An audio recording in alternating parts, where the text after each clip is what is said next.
Magandang araw po, welcome po sa aking channel, Love9 TV. Patalasasan po, meron po ba kayong mga properties na napapabayaan or non-performing assets? Plan nyo ibenta, pero wala kayong oras sa pagbenta nito. Kung ito'y pagkakatiwala nyo po sa amin, tawag lang po kayo sa aking numero, usap po tayo, gawin ko po ng video for free. Yes, libre po, wala po kayong babayaran. Tutulungan pa namin kayong mabenta ang inyong property. Kami na po bala sa marketing, sa boosting or paid ads. Even sa tripping, hindi na po kayo mapapagod sa pag-entertain ng mga buyers. Kami na po bala sa lahat. Tawag lang po kayo. Nandito po tayo ngayon sa isang subdivision dito sa Tagaytay. Ito pong bagong video presentation natin ay isang 2-story house na modern design. Ito po ay well-maintained, kaya ready for occupancy. May lot area po ito na 500 square meters at may floor area na 600 square meters. May 5 bedrooms, 5 toilet and bath, fully furnished, nakabakod na po buong property, at naka-centralize po ang water heater. Meron din pong mga solar panels at 16 channels na CCTV. At ang kagandahan pa po dito, meron po itong swimming pool at naka-landscape na rin po. Yan po yung pasad. Tunghayin nyo po. Napakaganda at wala na po kayong ipapagawa dito. Tungkol naman po sa dokumento nito, ito'y titulado, buhay po ang may-ari, kaya wala po kayong maging problema sa documentation o sa transfer ng title. Ito po'y dinisenyo ng isang sikat na arkitekto na si Susan Policarpio Fabian. At na-feature na rin po ito sa isang magazine.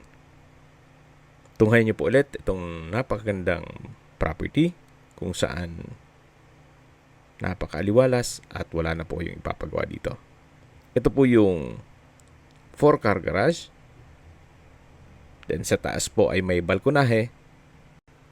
Dun po sa pagpasok natin sa pedestrian gate ay pupungad yung garden set at yung grotto. Na naka-landscape na rin po yan. Then buong property po na 500 square meters ay may concrete fence na rin. Dito po sa covered carport ay kakasya ang dalawang sakyan. Then meron pong corner glass window. Yan po yung spiral stairs na papunta sa balkonahe. Ito naman po yung setback na kung saan ito'y naka-tile flooring. Ito po yung sliding glass window ng mga kwarto at yan po yung service area. Yan pong nakikita natin na pinto, yan po ay banyo. Nandito na po tayo sa swimming pool na kung saan ito po'y bagong gawa. Then meron din pong jacuzzi at ito'y naka-landscape na rin. Ang kagandahan po dito sa property, kung sakali man na gusto nyong i-convert sa Airbnb or staycation business, kahit po malaking pamilya ay kaya nyong ma-accommodate.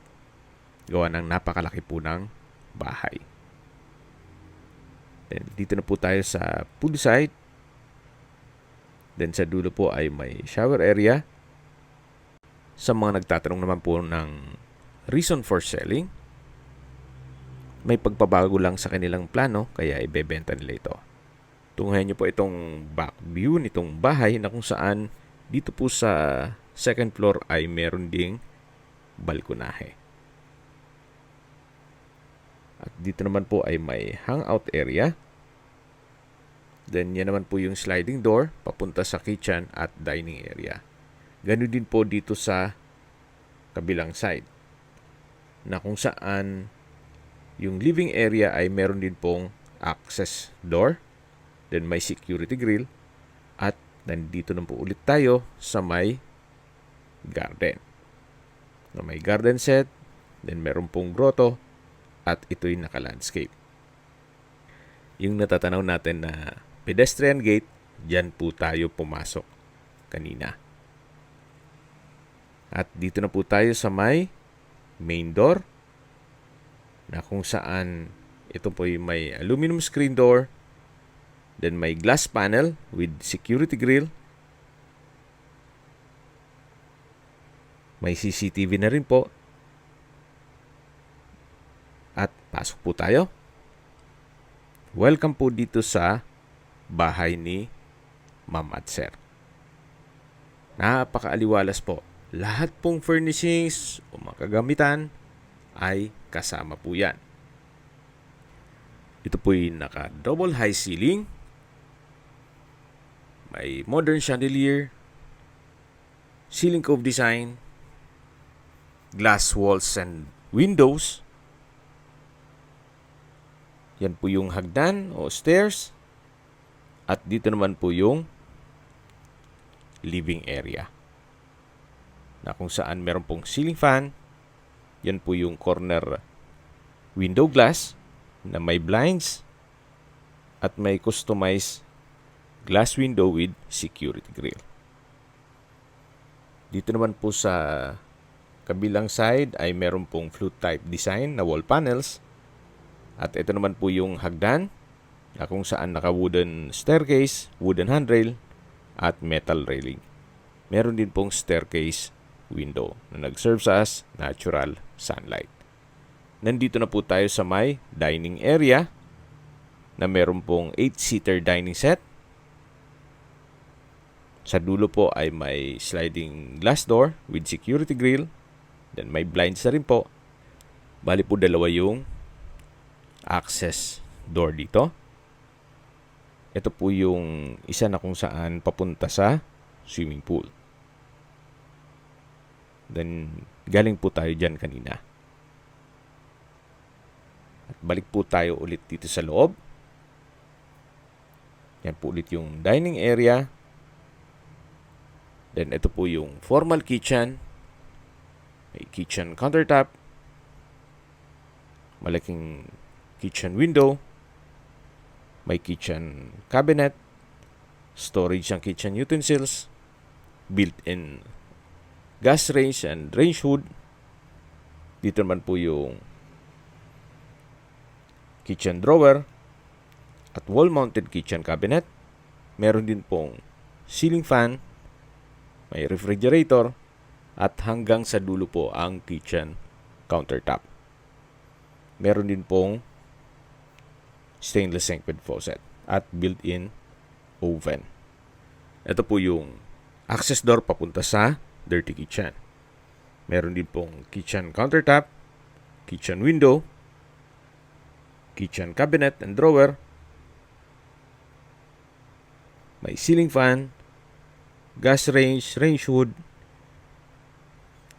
Meron pong access door na may aluminum screen door. Paglabas nyo po ay yung service area. Yan po yung papunta dun sa harapan at dito naman yung papunta sa swimming pool. Dito po sa service area ay may CCTV. Yan po yung banyo malapit sa swimming pool at dumaan na po tayo dito kanina. Balik po ulit tayo dito sa loob. Ito po ulit yung dirty kitchen. Ito pong sliding glass windows ay may blinds. At meron po ditong common toilet and bath.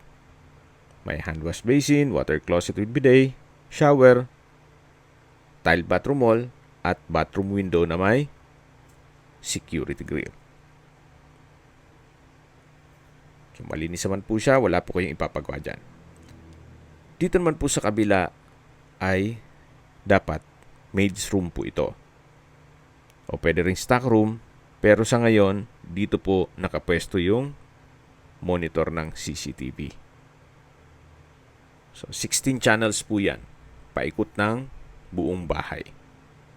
Meron din pong glass window with security grill sa dulo. Balik po ulit tayo dito sa may formal kitchen. Tunghayan niyo po ulit. Napakalaki po nitong kusina na kung saan kung mahilig po kayong magluto o kahit magsabay-sabay man na may okasyon, marami po kayong pwesto. Yan po ulit yung dining area na may dining set, then may sliding glass door. At dito naman po yung unang kwarto. Sa spasyo, malaki naman po siya. Meron na rin pong double deck, may pin lamps, then may glass window with security grill and blinds. Wooden design po itong tile flooring. Ito pong double deck ay may pull-out bed. Then meron din po itong sariling toilet and bath na naka-solid wood door. Then may overhead shower, tile bathroom wall, may wall-mounted stainless towel rack, water closet with bidet, bathroom countertop with hand wash basin at vanity mirror.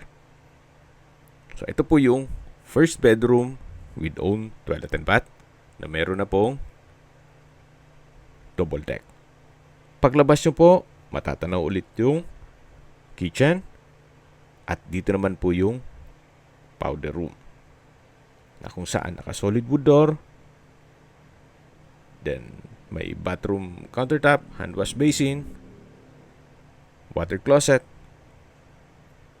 may vanity mirror, at from floor to ceiling po ang tile bathroom wall. Yan po yung powder room. Katabi lang nitong first bedroom na may sariling toilet and bath. Ito po palang billiard table ay na-convert yan sa mismong table. Kung sakali man na kailangan yung mas malaking lamesa, at nasa 100 plus din ang presyo niyan na sinama na ni owner. Yan po yung double high ceiling na meron pong modern design chandelier. At ito na po yung hagdan o stairs. Ito po yung naka-wooden staircase, wooden handrail. Ito naman po yung staircase window na may blinds din po yan. Nag-serve as natural sunlight din po. Ang pintura naman po dito sa staircase wall ay maayos naman ang pagkapalitada. Pulido naman po. Samahan niyo po ako. Akyat po tayo. So, dito po sa side na to ay meron din pong chandelier. At nandito na po tayo sa second floor. Matatanaw natin yung isang pintuan na kung saan yan yung second bedroom ng buong bahay. Naka-solid wood door. Then may customized glass window. Then corner glass. May blinds. Wooden design tile flooring. Ito pong bed frame ay may headboard. May bedside table at lampshade. Then meron pong walk-in closet na from floor to ceiling po yan. Then meron din pong toilet and bath. May overhead shower, tile bathroom wall, bathroom window with blinds, water closet, hand wash basin, bathroom countertop, vanity mirror, at wall-mounted stainless towel rack. So ito po yung toilet and bath dito sa second bedroom. Then meron din pong couch. At labas po tayo. Ito po yung hallway na papunta naman dito sa ibang kwarto. Ito naman po yung third bedroom. Naka-high ceiling, chandelier, pin lamps. Then meron din pong window glass with security grill at may access door. Mamaya po check natin yan. May bed frame and mattress, flute type design wall panel, at meron pong walk-in closet, at may sariling toilet and bath. So ito po yung master bedroom. Check po natin itong banyo na kung saan meron pong bathtub, water closet with bidet, shower enclosure, couple hand wash basin, bathroom countertop, bathroom cabinet, malaking vanity mirror, at meron din pong overhead shower. Then, from floor to ceiling din po ang tile bathroom wall. So, ito po yung bathroom countertop. Then, may bathroom window. At dito naman po yung walk-in closet na meron pong whole body mirror. At pasok po ulit tayo dito sa master bedroom. Yan po yung flute type wall panel. May king size bed frame and mattress. Then may single bed dito. At ito naman po yung tinutukoy ko na access glass door na papunta naman dito sa balkonahe. Ito po yung staircase window. Yan po yung ceiling na naka spandrel. At yan po yung setback papunta sa harapan ng bahay o sa garden. Yan po yung balkonahe na hanggang dito yan sa dulo na matatanaw naman yung swimming pool. Yan po, tunghayin niyo po. Napakaliwalas po ng kapaligiran, sariwang hangin, at malamig po ang klima.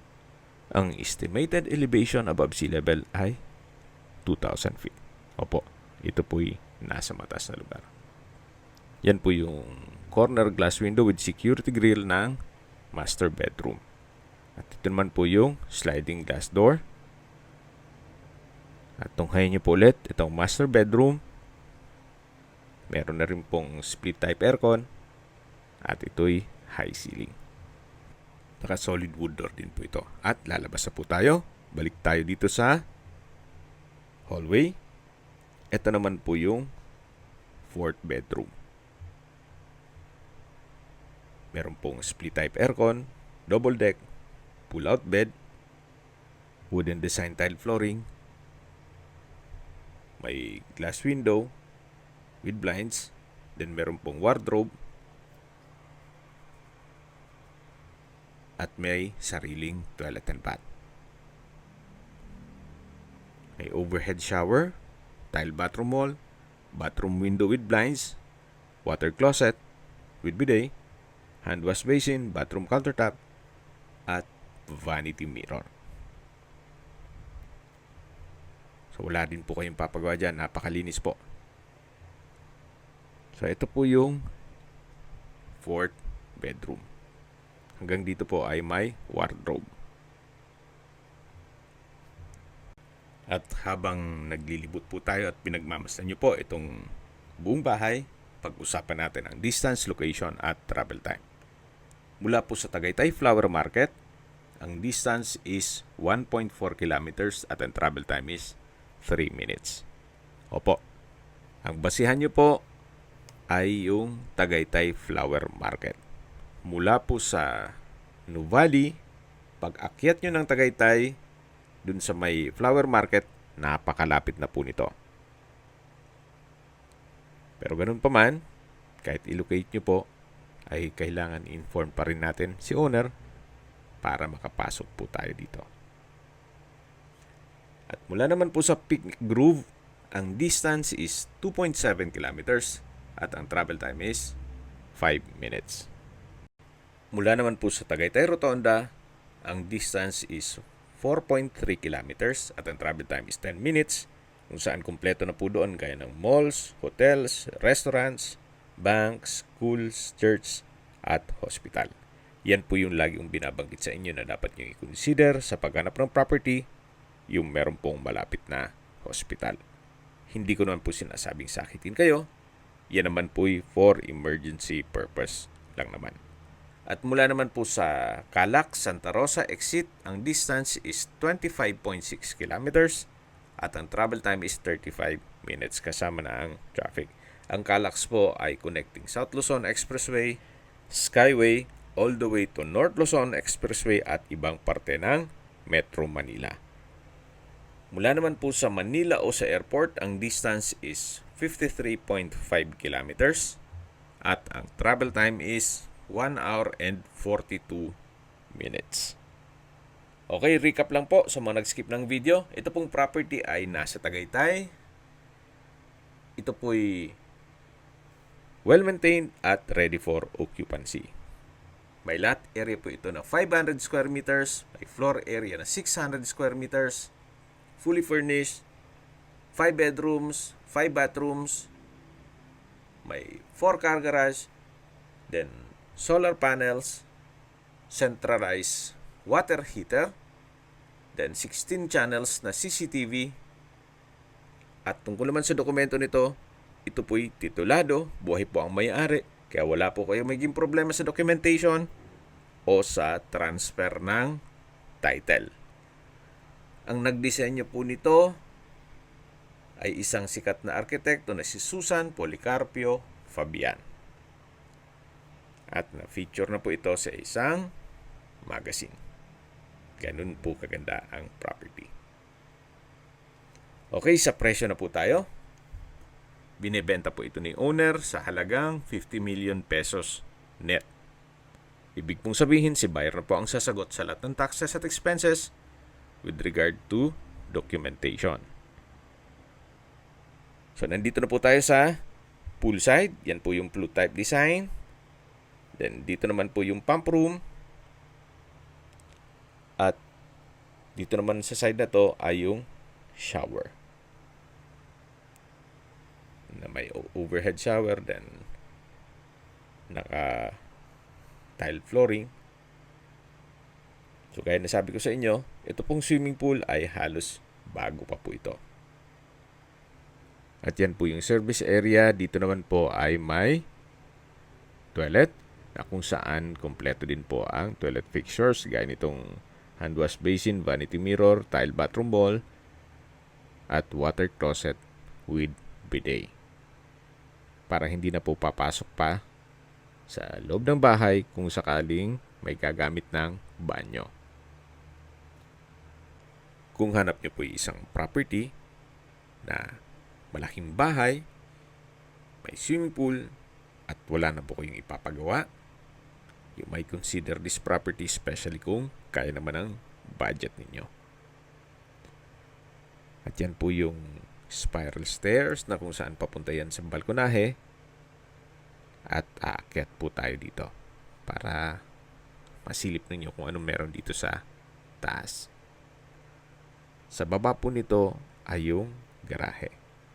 Dito naman po sa taas ay meron pong garden set. Yan po yung kapaligiran.